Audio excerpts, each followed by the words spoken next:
के पूरे देश के लोगों से एक ही निवेदन करना चाहता हूं, अगर आप बोल भी नहीं सकते, अगर आप हमारे साथ सड़क पर भी नहीं आ सकते, हमें इसकी कोई चिंता नहीं है, हमें कोई आपसे गिला नहीं है। एक काम कर दीजिए, सिर्फ एक काम, वो काम आप घर बैठे कर सकते हैं, उसके लिए कहीं बाहर जाने की जरूरत नहीं, किसी दूसरे की जरूरत नहीं है।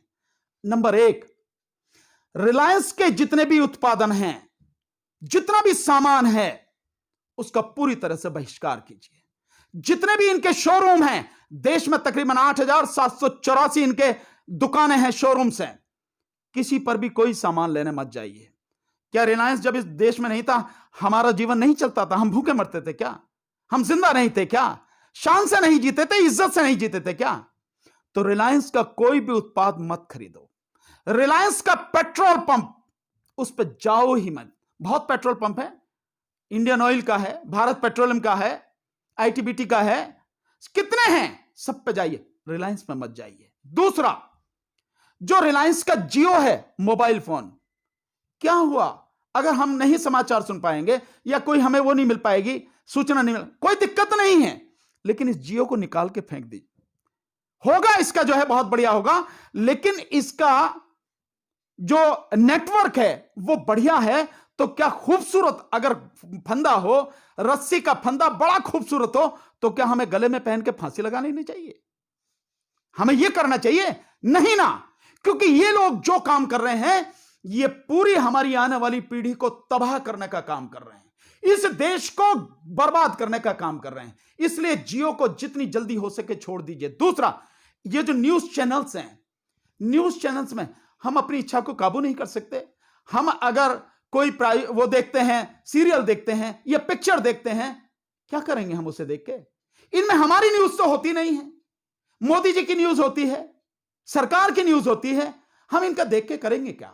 जो हमारे दर्द को महसूस ना करता हो, जो हमारी बात कहता ना हो, और हम उसके दुकान को चला रहे हैं अपनी जेब के पैसे से। यानी हम रिचार्ज कराते हैं, चाहे 200 रुपए में, 400 रुपए में, 600 रुपए में रिचार्ज से, उन्हीं की दुकान तो चल रही है। और वो कौन है? वो हमारे दुश्मन है, हमें तबाह करने वाले हैं, हमें बर्बाद करने वाले हैं, हमें पूरी तरह से खत्म करने वाले हैं। हम अपने ही पैसे से उनकी दुकान चलाएंगे क्या? ऐसा होता है क्या? तो इसलिए हमें रिलायंस का जियो जो है, इसको बिल्कुल तोड़ के फेंकना है। कोई भी आप और ले लीजिए जो मन में लगता हो आपको है। तीसरा, अडानी का तेल, जो आपको फॉर्च्यून वाला तेल आता है ना खाने का, ये और अडानी के और भी जो भी प्रोडक्ट हों, सबका बहिष्कार कीजिए। ये अंबानी और ये अडानी और एक लाला रामदेव जिसके 60% से ज्यादा जो उत्पाद हैं वैसे ही बिल्कुल बेकार हैं, और सरकारी जो मापदंड हैं उन पे खरे नहीं उतरते हैं, उनमें मिलावट है या आउटडेटेड है, और मैं सीधे सही शब्दों में कहूं तो गोबर के अलावा कुछ नहीं है।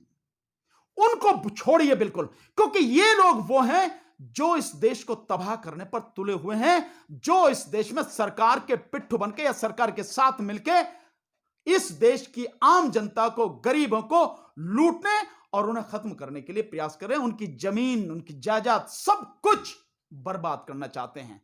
तो मेरा आपसे निवेदन यही है, रिलायंस यानी अंबानी और अडानी और लाला रामदेव, इनका बहिष्कार, और हर तरह से जो आपका ये न्यूज चैनल्स हैं, इन टीवी पर, अपने घर का जो टीवी है ना, वो टीवी नहीं है, टेलीविजन नहीं है, वो टीबी है, ट्यूबरक्लोसिस टीबी की बीमारी है, 6 रोग है, उसको बंद कर दीजिए। आज ही से उसको देखना बंद कीजिए। पुण्य पुरुष वाजपेयी जी कहते रहे, रवीश कुमार जी ने कहा, मैं 1 साल से लगातार इस बात को कह रहा हूं, आज फिर कह रहा हूं। किसानों ने इसका आह्वान किया है, इसको बंद कीजिए। घर में रह के भी आप इस किसान आंदोलन की मदद कर सकते हैं, देश को बचा सकते हैं। बस इतना ही आपसे कहूंगा। बहुत बहुत शुक्रिया। धन्यवाद सर, धन्यवाद।